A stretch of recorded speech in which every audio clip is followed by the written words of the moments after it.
Ya, seguimos con las exposiciones del día de hoy, jueves 29. Tenemos la presencia del doctor Luis Bacha Pinto. El doctor Luis Bacha es médico pediatra, asistente del Hospital Regional de Loreto, egresado del pregrado de la Universidad Nacional de la Amazonía Peruana, y su especialidad también lo hizo en la misma universidad, Universidad Nacional de la Amazonía Peruana.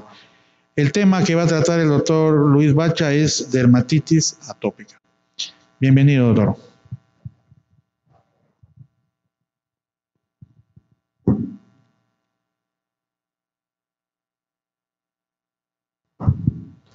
Hola. Bueno, gracias, buenas tardes.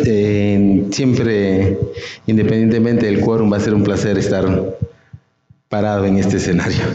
Bien, vamos a hablar un poquito de dermatitis atópica, si bien es cierto, una enfermedad, diría yo, de prevalencia creciente en los últimos años, ¿no? Siempre en alguna familia hay a veces alguien atópico. Y lo que he venido a compartir con ustedes en realidad es un poco el alcance de cómo es que enfocamos desde el punto de vista de pediatría, porque es una enfermedad que netamente o prioritariamente nace en la infancia. Antes de los 5 años está el mayor número de niños o de personas en general que presentan por primera vez un episodio de esta entidad.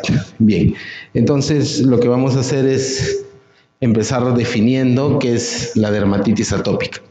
La dermatitis atópica, de inicio, debemos conceptualizarlo como una enfermedad inflamatoria que no contagia, pero que es de curso crónico. Es decir, tiene episodios repetitivos, exacerbaciones, con toda la sintomatología que ya más o menos conocemos, pero que igual se lo vamos a hacer saber en unos minutos. ¿Y cómo es que se desencadena esta enfermedad inflamatoria que no es contagiosa, que es multifactorial y heterogénea en su presentación? Porque las lesiones, la verdad, son una mixtura de casi toda la dermatología expresada en esta sola enfermedad. También se desencadena les comentaba, por factores genéticos, porque se ha demostrado que el 75% más o menos de los pacientes que presentan esta entidad, hay ese componente genético, hereditario, por decirlo así. Los factores inmunológicos propios de la respuesta del cuerpo, factores ambientales que interactúan para dar la expresión de esta enfermedad. Se le conoce también como eczema o eczema atópico, y es justo lo que se señala en la parte final de esta lámina.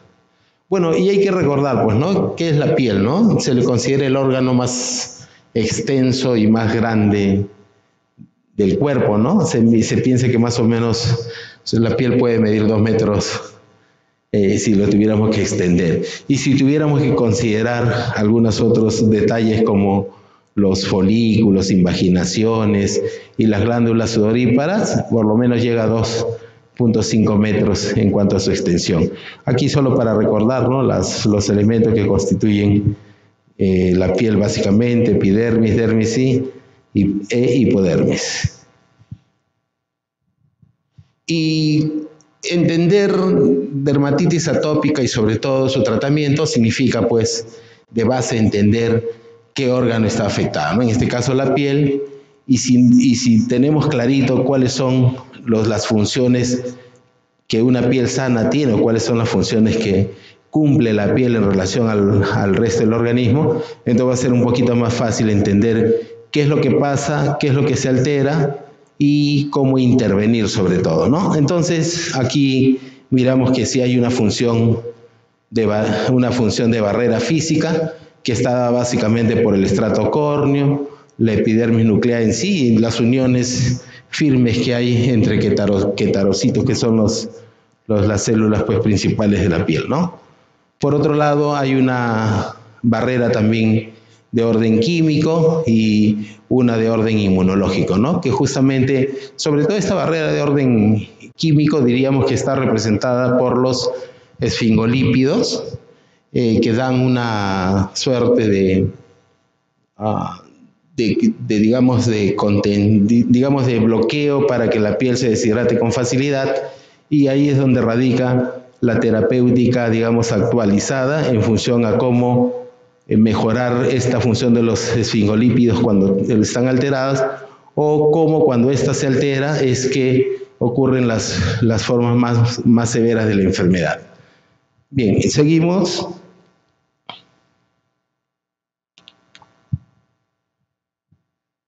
Entonces, ¿qué hay que entender de esta enfermedad, no? Esperemos que ninguno de nosotros estemos aquí en esta lámina, pero la verdad que es una enfermedad perturbadora, ¿no? La mayoría de los niños sintomáticos tienen ese famoso doble pliegue debajo de los ojitos, ¿no? El famoso signo de Denny-Morgan, que forma un criterio menor para dermatitis atópica, pero sin embargo, es bien característico, sobre todo los pacientes que evaluamos en la ciudad, poderlos ver con ese doble pliegue, ¿no? Como si estuvieran cansados, ojeras. Se levantan a las 6 para ir al colegio, a las 9 ya están durmiendo en la escuela, ¿no? Es devastadora desde el punto de vista del bienestar familiar del mismo paciente, ¿no? Porque estas lesiones pruriginosas prácticamente las 24 horas del día, mientras no estén tratadas, están perturbando el bienestar del niño. Y algo de epidemiología hemos querido compartir acá, ¿no? Básicamente para resaltar pues que es la dermatosis inflamatoria más común en el mundo, ¿no? Que se da básicamente en la etapa infantil. 85-90% de estos casos se presentan antes de los 5 años de edad. Algunos incluso dicen que desde los 6 hasta los 12 meses es la mayor frecuencia de este porcentaje. Y cuando queremos hablar de severidad de las propias lesiones, el grueso está como leve, el 20% moderado y un 5 a 10% pueden llegar a ser graves. Tanto así que pueden tener un área de la piel bastante desnudada, como nos ha tocado pacientes con otras comorbilidades, pero atópicos, y estar en una UCI tratando de limitar, ¿no?, las pérdidas que pueden tener a través de estas lesiones extensas en la piel. La fisiopatología, ¿no? Habíamos comentado que tiene que haber una predisposición genética, una disfunción, en todo caso, una alteración de la epidermis. Y finalmente, pues, cuando se desencadena la cascada inflamatoria, una afección por linfocitos T. Los CD4 empiezan a dominar en número en relación a los linfocitos CD8, se invierte un poco la proporción de cómo deben estar. Y los linfocitos T, los TH2, están también en mayor número que los TH1, ¿no? De modo que generan una alteración sostenida, que es la causa básicamente de toda la cascada inflamatoria y todos los problemas que presenta el paciente con atopía. Y esto es lo que acabamos de explicar. Esta es la respuesta inmunológica del paciente, que siempre va a estar mediada por ese componente genético. Habíamos hablado un 75%. El epigenoma, que no es otra cosa que alteraciones a causa de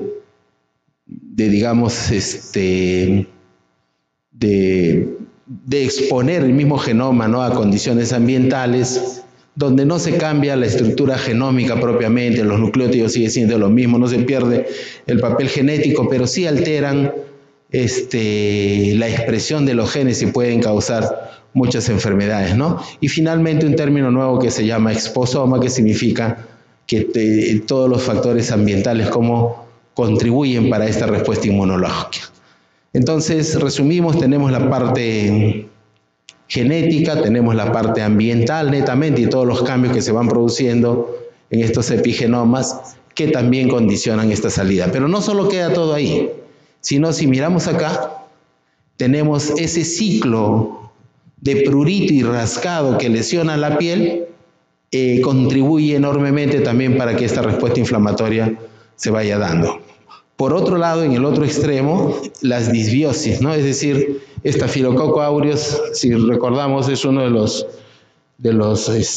microorganismos que forman parte de la flora bacteriana de la piel propiamente, pero al haber una disbiosis empieza a alterarse la concentración, la cantidad de estos estafilococos y al mismo tiempo se suman para generar este problema que acabamos de mencionar, ¿no? Finalmente todo eso pues va a dar la expresión de lo que ya hemos indicado, una alteración inmunológica, una respuesta inmunológica que vamos a ver si está extrínsecamente relacionada, si es innata, esta respuesta en los casos de dermatitis atópica o es una respuesta aprendida, ¿no? A causa de las lesiones constantes.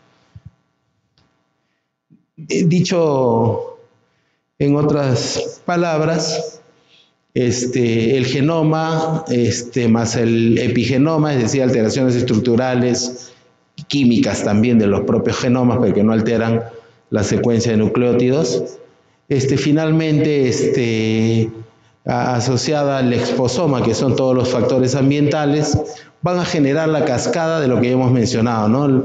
Alteraciones de la piel y para que se dé esta respuesta inmunológica con todito, si queremos ser un poco más minuciosos y estudiar, con todita la cascada inflamatoria que se produce. Y llama la atención acá algo importante que justo se menciona en la leyenda, es que eso condiciona, y más o menos para que se pueda entender qué es lo que ocurre en estos pacientes, pero eso condiciona que haya cierta sensibilidad a aeroalergenos, ¿no? Uno puede decir, pues si tengo un problema de piel donde me está alterada efectivamente la hidratación de mi piel, tengo grietas en la piel, donde los queratocitos están separados, donde puedo tener proliferación de estafilococos, no solo estafilococos, también algunos hongos, malacesia también, pero ¿cómo es que esta cascada de alteración de inmunomediadores de la inflamación, ¿no? Los leucotrienos sobre todo, pueden condicionar a que seamos susceptibles a estos aeroalergenos, incluso algunos alimentos, ¿no? Entonces ahí entendemos por qué va de la mano dermatitis atópica con rinitis alérgica, dermatitis atópica con algunas alergias específicas para algunos alimentos, ¿no? Finalmente, el rey afectado pues es el queratocito que ya habíamos mencionado, y todo lo que se señala aquí es lo que hemos hablado, ¿no? Los factores genéticos, ambientales, las lesiones de la piel propiamente, que van a generar 3 escenarios, ¿no? Bueno, cuando no se lesiona propiamente la piel, cuando hay una lesión de forma aguda y cuando hay una lesión de forma crónica, incluso donde las células dendríticas están participando activamente, ¿no? Y los linfocitos en la parte crónica, los TH1, 17 y 22, son los que más resaltan. Sin embargo, en la fase aguda, vemos cómo los eosinófilos, las células cebadas, entran en una actividad mayor, ¿no? A causa de la estimulación de los queratocitos, ¿no? Por todas las agresiones que hemos mencionado de orden genético, epigenético, de los exposomas, de las lesiones ambientales propiamente, y lo que agrada, por lo menos el enfoque que ya queda claro, es que incluso el estrés ya está considerado como un agente externo que contribuye definidamente, ¿no? Ya está claro, eso no hay duda, a estas exacerbaciones de los cuadros. Dicho de otra forma, este es el resumen de más o menos lo que hemos estado hablando, ¿no? Casi siempre si tuviéramos que ver la parte genética, estamos hablando de una historia familiar, justo el 75% habíamos mencionado. En la parte genética hay mutación del gen de la filagrina, ¿no? Esto es por eso justo estas siglas, ¿se acuerdan? Porque cada vez que hacen lecturas sobre dermatitis atópicas van a ver estas abreviaciones, ¿no? Que es este gen de la filagrina el que está alterado genéticamente para poder producir las lesiones en la piel. Y bueno, también ya se ha reconocido que la mutación de este gen pues predispone al paciente 3 a 5 veces más riesgo de generar dermatitis atópica. Lo otro que habíamos visto es la disfunción de la barrera epidérmica, ¿no? Y entonces hay pérdida de agua, el pH es elevado, hay aumento de la permeabilidad, hay alteración de los esfingolípidos, como habíamos mencionado principalmente, ¿no? Y básicamente, si entendemos este pedacito, vamos a entender netamente la fisiopatología, porque todo el abordaje de la terapéutica va a estar en función a esto. Tenemos que proporcionar sustitutos del jabón que no tengan un pH elevado, sino un pH un poquito más ácido que el habitual, que el normal. Tenemos que disminuir la permeabilidad de la piel, ¿no? En este caso, con uso de sustancias hidratantes o emolientes, y hay otras que son todavía un poquito más, compactas, que forman, se les llama sustancias de oclusión, que forman una película hidrofóbica y que puede condicionar incluso algunas complicaciones, como ya se verá. Y finalmente, pues, es restaurar un poco la presencia de estos esfingolípidos, ¿no? Finalmente, lo que habíamos dicho, ¿no? Las mutaciones en el gen de la filagrina, el daño físico por rascado, la disbiosis, es lo que genera esta disfunción en la barrera epidérmica.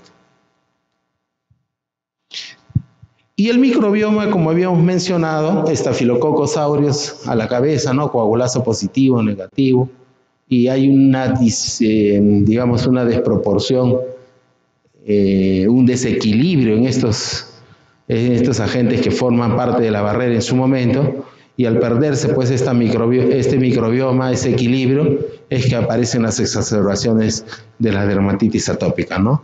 Y justo lo que mencionaba también, Malassezia furfur, pero se ha asociado también a Cándida, Trichofiton, y varios agentes más que alteran esta armonía que tiene la piel cuando está sana. La alteración inmune, la disregulación que habíamos mencionado, ¿no? De los temas de los linfocitos CD4 que empiezan a predominar sobre los CD8, y también las respuestas de los linfocitos TH2, que también empiezan a ser mayor a los TH1, ¿no? Finalmente, las interleuquinas 4, 13, 17, 31 y otras más son las que están alteradas. Como se había mencionado, ahí están la secuencia, ¿no? Causada incluso por la liberación de histamina, que van digamos, alimentar la posibilidad de que estos mediadores químicos, aquí hablamos de la interleuquina 31, puedan aumentar y generar las lesiones ya mencionadas en la piel. Y entonces, saliéndonos un poco de la parte fisiopatológica, y entramos un poco al escenario que un poquito más nos encanta, que un poco más resume un poco el esfuerzo que se ha hecho para esta presentación, porque entramos a ver ya un poco con claridad la parte clínica, cómo enfocamos al paciente, qué vamos a hacer. Y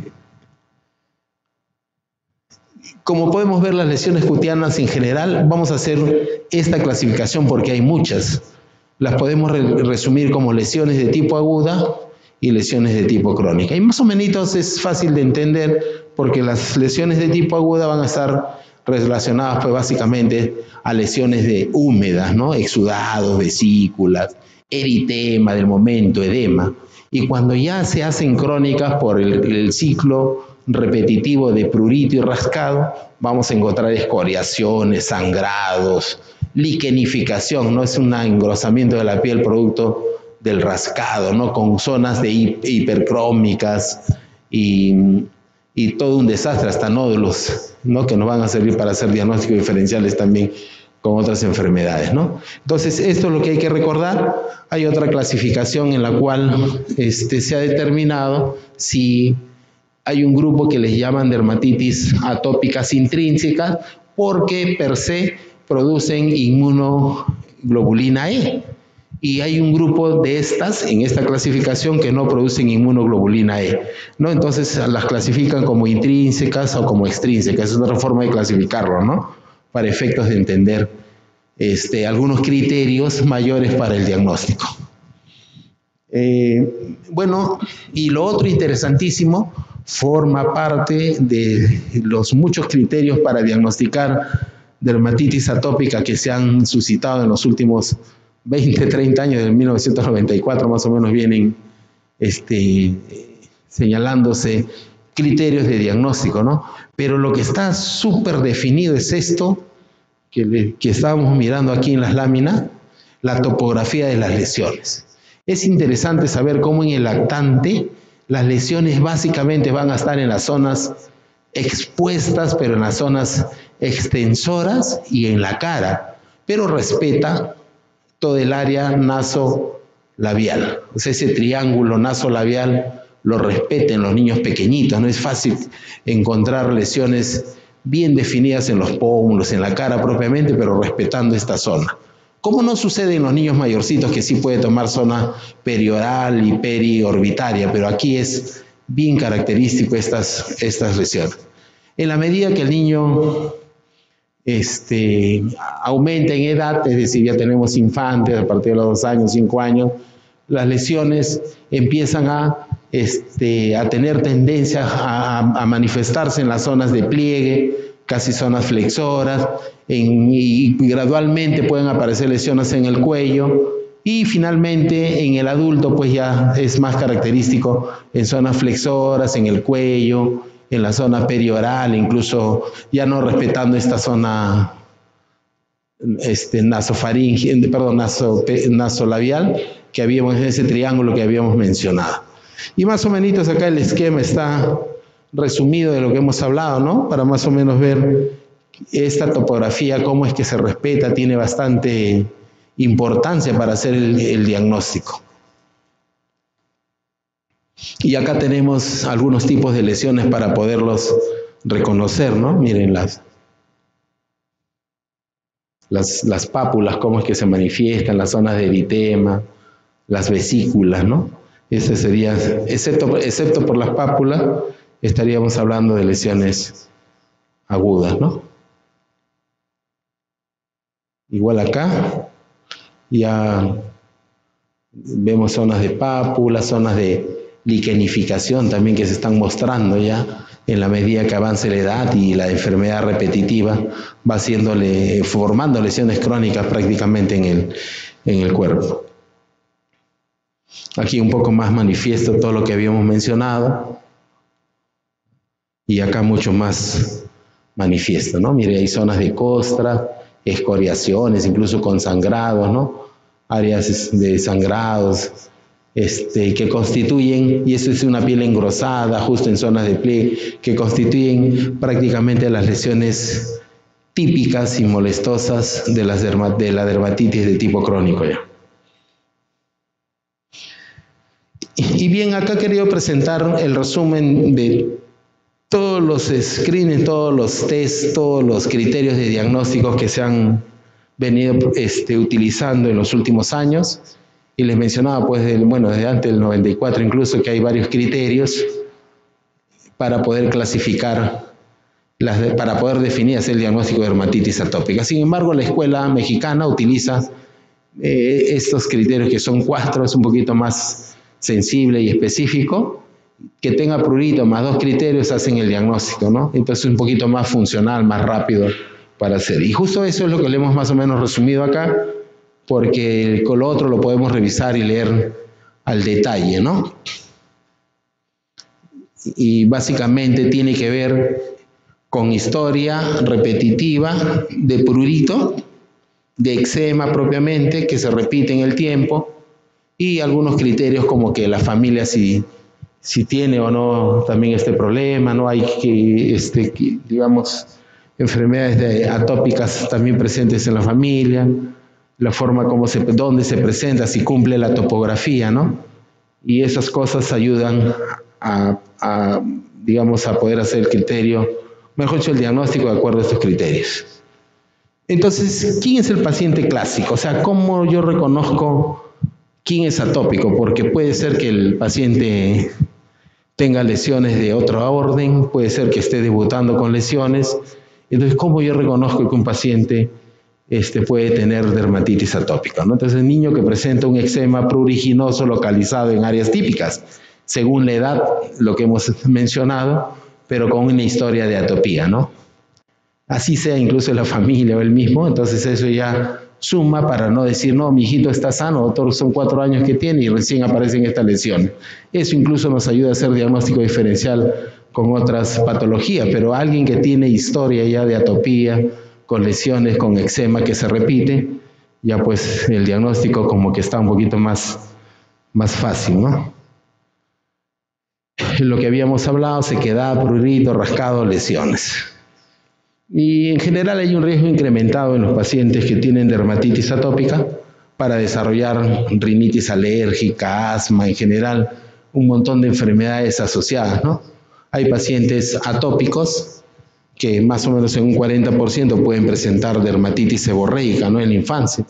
Y entonces a ellos también hay que hacer la discriminación si presentó dermatitis seborreica de curso reciente sin estas características de base, que haya tenido lesiones recidivantes, eczemas, etcétera, o es que sí es un niño atópico que se le está asociando una comorbilidad. Igual en el diagnóstico diferencial, escabiosis a la cabeza, pero por el rascado y el sangrado, o sea, puede haber escoriaciones y puede haber signos evidentes de rascado, de lesiones de ese tipo, que se presenta realmente en la dermatitis atópica también. En la dermatitis seborreica las lesiones son un poquito más características y la historia un poquito es la que nos llevaría para definir, hacer la diferencia, ¿no? La dermatitis de contacto también, lo propio, no es reciente, con el antecedente después de haber tenido un contacto, la ictiosis, que netamente es del nacimiento, se quiere esto, la psoriasis también, se pueden hacer diagnósticos diferenciales, y hasta incluso los linfomas cutáneos de células T, ¿no?, que a veces se asocian a nodulaciones en la piel. En cuanto al tratamiento, creo que en este aspecto la ciencia ha avanzado bastante, ¿no?, porque hay muchos esquemas cómo enfocar el tratamiento para los niños atópicos, desde la conducta de cómo enfocarlo con el papá.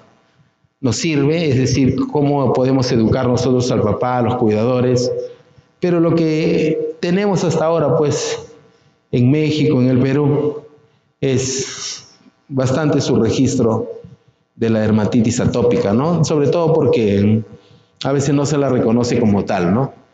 Entonces tenemos un niñito que tiene este problema de base, no indagamos un poquito en la historia, no reconocemos otros signos de atopía y estamos a veces con mamitas que están circulando con 10 médicos. Doctor, le eché esta crema, el otro doctor me recomendó esto y lo otro, y le habló algo sobre que su hijo es atópico, ¿no? No me ha dicho nada, solo dice esto, y la mamá por su cuenta hace uso y abuso de cremas, pastillas, medicina por todos lados, y a veces esos bebitos pues tienen 3, 4 años dando la vuelta y todavía no tienen un diagnóstico definido, ¿no? Por ahí sería interesante ir trabajando para que la mamá pues se eduque y sepa cuáles son las condiciones o los riesgos potenciales y los cuidados sobre todo que debe tener la mamita con el paciente, ¿no? Entonces el objetivo del tratamiento son 2 básicamente, ¿no? Primero, evitar las exacerbaciones de estos cuadros al tener un buen tratamiento de la piel, y con eso pues vamos a disminuir el número de exacerbaciones propiamente, ¿no? Las medidas son no farmacológicas y farmacológicas. En mi criterio, en la poca experiencia que tenemos manejando pacientes, pero igual, yo pienso que las medidas no farmacológicas constituyen el 70%, ¿no?, versus un 30% de lo que pueda representar utilizar fármacos. Y hay algunas consideraciones especiales, justo habíamos dicho acá pues el tema de cómo hidratar la piel, ¿no? Los baños no deben ser muy prolongados, demorados de 20 minutos, ¿no?, porque eso nos permite lesionar más la piel de los bebitos.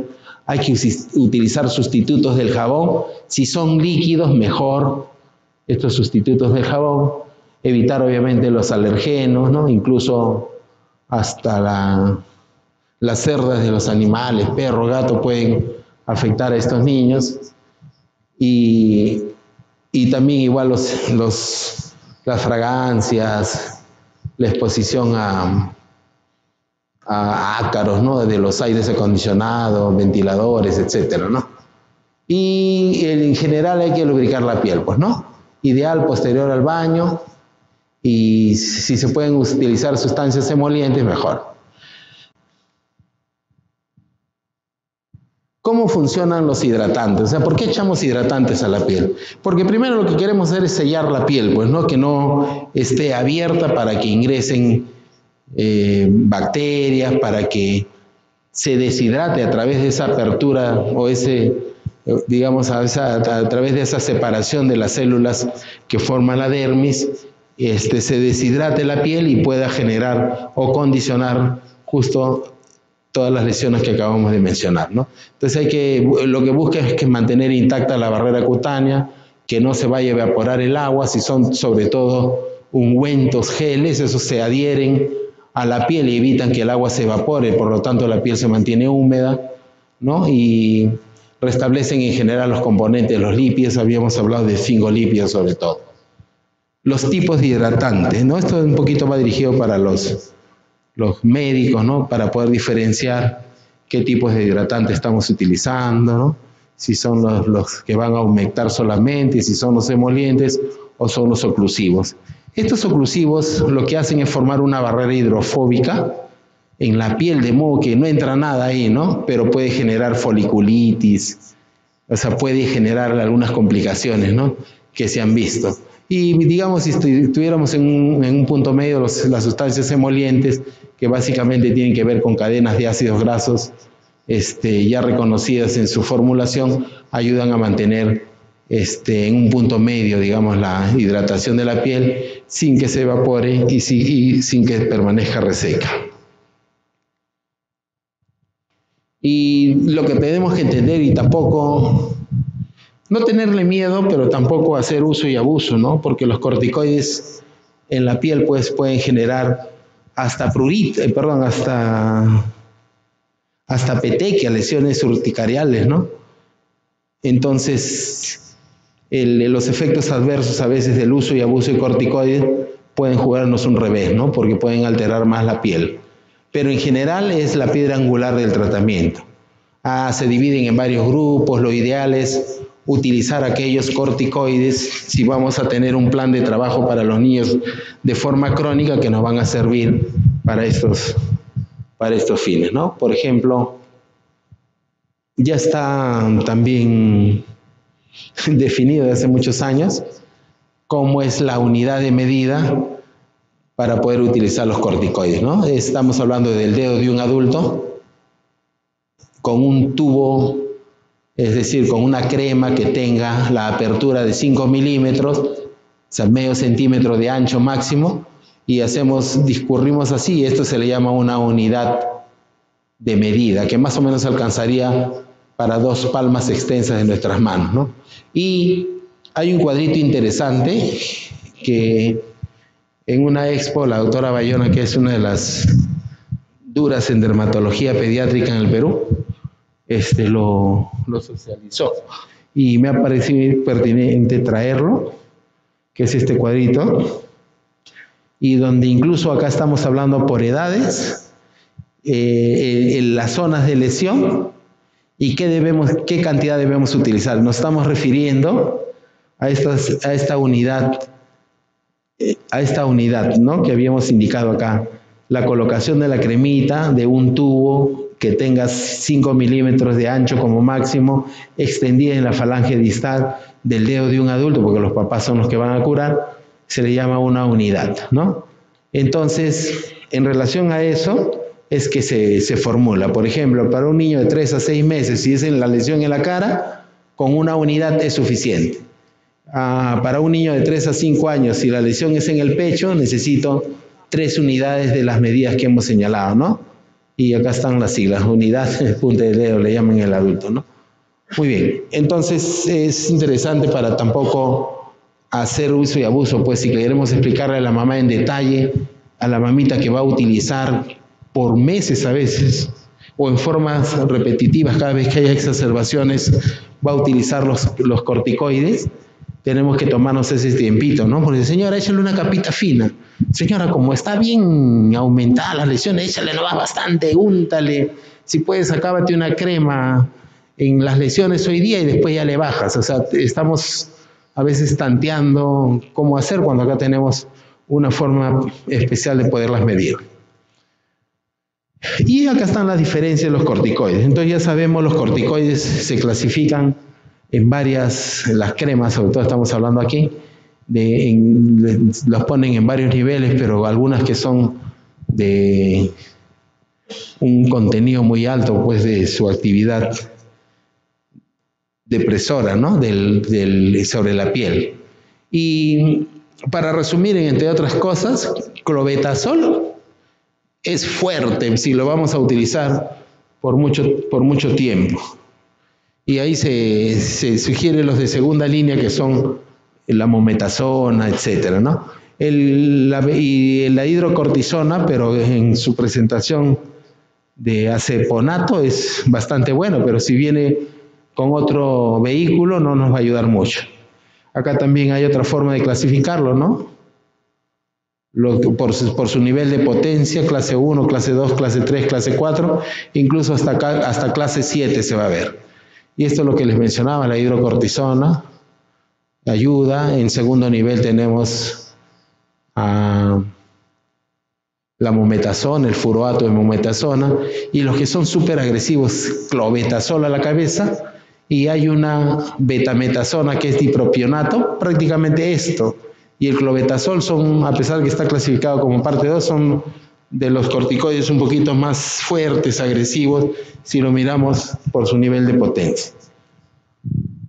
Y hay otro grupo de fármacos que se llaman inhibidores de la calcineurina, porque justo van a trabajar inhibiendo esta sustancia que va a tener que ver con la formación de enzimas especiales que bloquean finalmente la producción de fosfolípidos para que no se desencadene la respuesta inflamatoria. Y lo bueno es que no lesionan la piel, pero sí pueden atacar células sanas, ¿no? Y también generar ese mismo problema.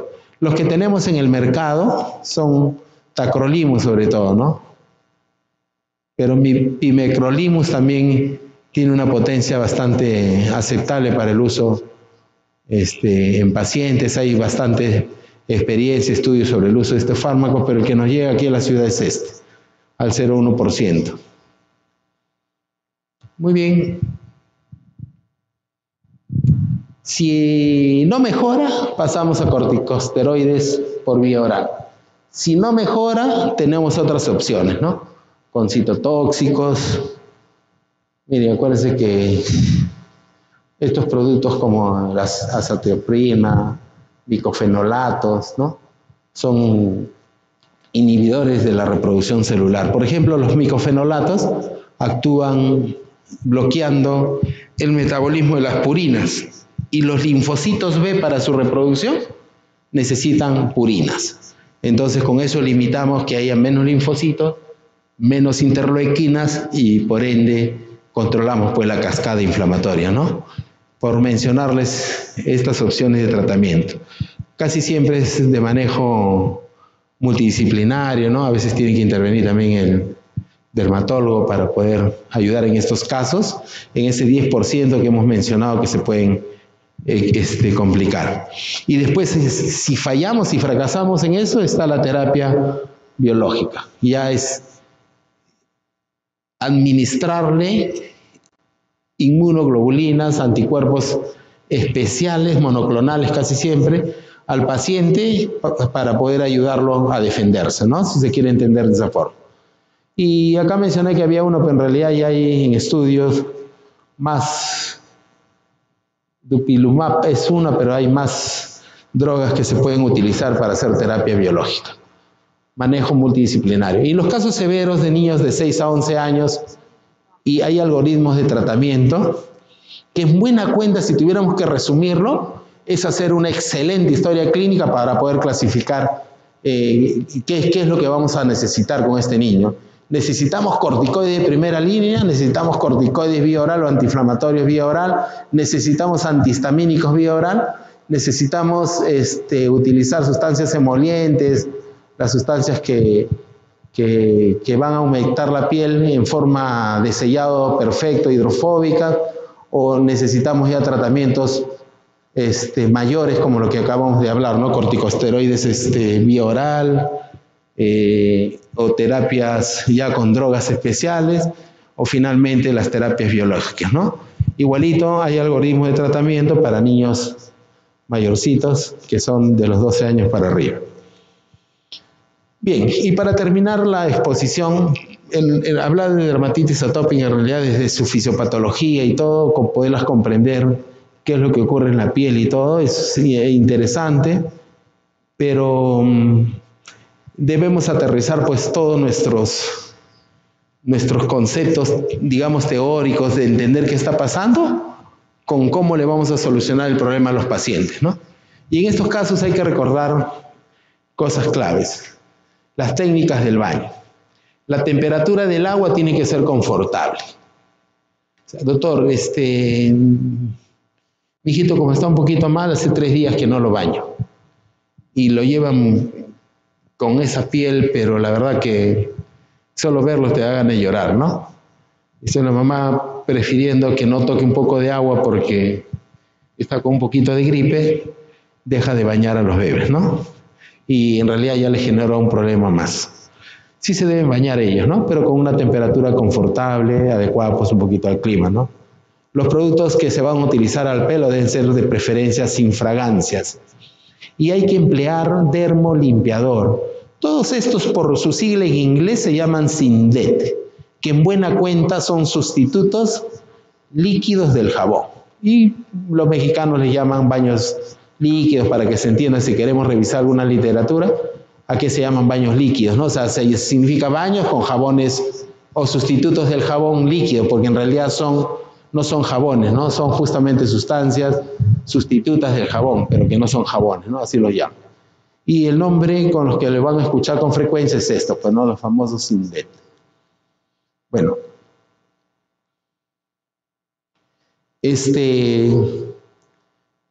Una dermatóloga pediatra de alto nivel, reconocida internacionalmente, mencionaba por qué cuando vamos a bañar a los bebitos tenemos que utilizar guantes exfoliantes, tenemos que hacerle, queremos, pero considerándonos súper limpios, hacerle una especie de, un poco más y sacarle la piel al bebito cuando lo bañamos.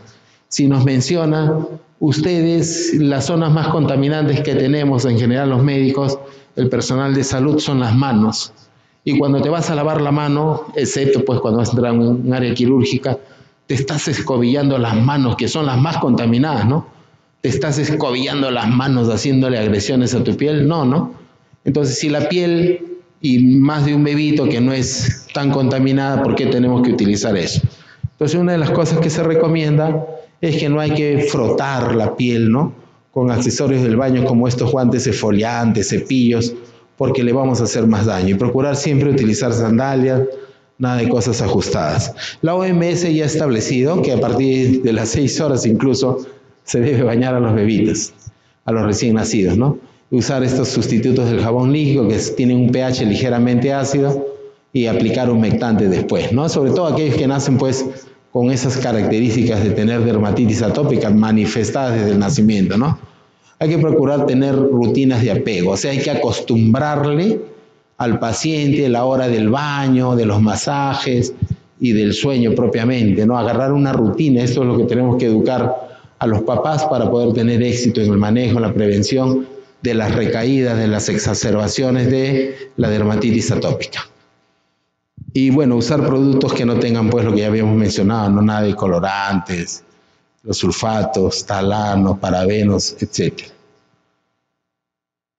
Hay que mantener las uñas cortas de los bebés porque ellos mismos se pueden estar rascando, llevándose un estafilococo de un lugar a otro por el rascado netamente. Aplicar humectante las veces que sean necesarios. Si vamos a secar el sudor, la saliva, las lágrimas, debemos hacerlo con agüita, ¿no? No utilizar esos paños que tienen alcohol, porque sistemáticamente vamos lesionando más la piel y secándola. Y justo la fisiopatología del daño de la piel es que es una piel reseca, ¿no? Y eso es lo que estamos haciendo. Entonces, en vez de ayudar, lo estamos empeorando. Usar ropas de algodón. Hay que lavar la ropa con jabón líquido y vinagre blanco, dice, ¿no? Incluso las ropas nuevas que le compramos, pues bien bonita, ¿no? Tienen paraldehído y algunas otras sustancias y debemos hacerle un lavado previo a esa ropita antes de poder usar. No se recomienda, a pesar de que pueda parecer súper bien utilizar esos suavizantes, esos de enjuague en la ropita de los bebés, ¿no? Se puede utilizar un poquito de vinagre blanco y hacerle el enjuague a la ropita después. Ya, y en general enseñar a los padres estas medidas, ¿no? Para que ellos sepan. Y las conclusiones es el resumen de lo que hemos mencionado, ¿no? Que la piel de bebé necesita hidratación diaria para mantener la integridad de la barrera cutánea, de eso no hay duda. La limpieza adecuada tiene que ser con los baños líquidos o sustitutos líquidos, del jabón, que tengan un pH adecuado y que fisiológicamente no le causen daño, que estén libres de colorantes, parabenos y todas las sustancias que causan irritación. Y la limpieza e hidratación colabora con el microbioma, o sea, ya no vamos a estar cambiando la flora bacteriana de la piel, vamos a mantener un microbioma saludable y vamos a mantener que la barrera cutánea esté siempre hidratada en el bebé. Bueno, y con eso acaba mi exposición. Gracias.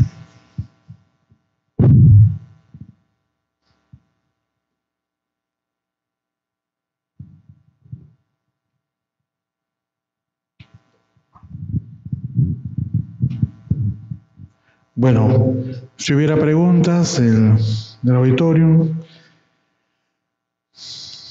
Bueno, en las preguntas por el Zoom se le hará llegar a cada expositor más adelante, porque no tenemos acá a la mano. ¿Ya? Se le agradece al doctor Luis Bacha por su exposición y muchas gracias, doctor. Bueno, entonces estamos dando por terminado por este día todas las exposiciones. Les esperamos mañana otra vez 2:30 de la tarde. Gracias por su presencia y también gracias a los que se han conectado vía Zoom. Muchas gracias.